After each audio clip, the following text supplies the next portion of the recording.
Hello එනවද unboxing video එකක් බලන්න. මේක මගේ තෙමු එකේ දාපු ෆස්ට් ඕඩර් එක. අයිටම් පහක් තමයි මම ඕඩර් කරේ. මොකද කලින් ඕඩර් කරලා තිබෙන්නේ නැති නිසා පොඩි අයිටම් පහක් ඕඩර් කරලා බැලුවා කොහොමද කියලා බලන්න.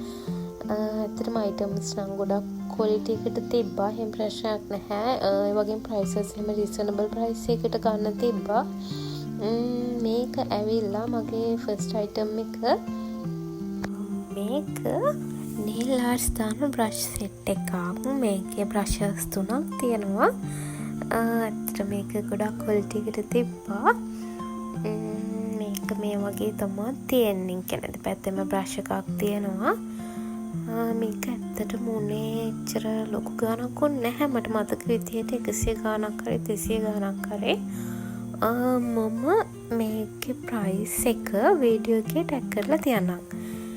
මේ තියෙන මගේ දෙවනි ප්‍රොඩක්ට් එක. මේකත් nail art දාන ප්‍රොඩක්ට් එකක් තමයි. ඒකත් ඇත්තටම ගොඩක් ක්වොලිටි එකට තිබ්බා. කිසි ප්‍රශ්නයක් නැහැ. මොකද සමහරක් ඕඩර්ස් කියන්නේ ඩැමේජ් වෙලා එහෙම ඇවිල්ලා තියෙන වීඩියෝස් මම දැක්කලා තියෙනවා. ඒ වුණාට මම දාපු අයිටම් පහම ගොඩක් ක්වොලිටි එකට තිබ්බා. අපි බලමු ඊළඟට මොනවද තියෙන්නේ කියලා. මේක ඇවිල්ලා අර ලිප් එකයි නෝස් එකයි ස්ක්‍රබ් කරන්න පුළුවන් පොඩි බ්‍රෂ් එකක්. මේක ඇත්තටම සොෆ්ට් මැටීරියල් එකකින් තමයි තියෙන්නේ. ඒකත් ඇත්තටම ලොකු ගාණක් උනේ නැහැ. ක්වොලිටි එකත් හොඳයි. කිසි ප්‍රශ්නයක් නැහැ. ඊළඟ අයිටම් එක බැලුවාම මෙන්න මේක තමයි තියෙන්නේ. මේක අර nail arts දැම්මහම dry වෙන්න ගොඩක් වෙලා යනවනේ. එතකොට මේ ඒක අපිට ඉක්මනට dry කරගන්න පුළුවන් පොඩි මිනි ලෑම්ප් එකක් තමයි මේක. මේක ඇත්තටම මේ මං හිතුවේ එච්චර හොඳට තේයි කියලා. මේ ප්‍රයිස් එකත් ඇත්තටම ගොඩක් රීසනබල්.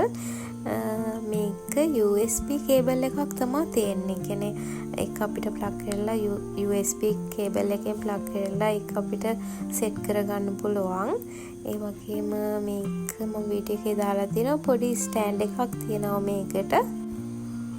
මේක ඇත්තටම ඒකේ අර ඇඩ් එකේ දාලා තිබ්බ පික්චර් එක වගේමයි. වෙනසක් නැහැ. ඒ ක්වොලිටි එකටම තියෙනවා.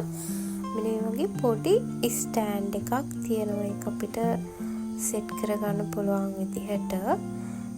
මෙන්න මේ වීඩියෝ එකේ තියෙන විදිහට තමයි තියෙන්නේ. ඒකත් ඇත්තටම ගොඩක් හොඳයි. කියුට් එක. හැබැයි කොච්චර කල් පාවිච්චි කරන්න පුළුවන්ද කියලා නම් දන්නේ නැහැ. අපි බලමු ඊළඟට මොකද්ද තියෙන්නේ කියලා.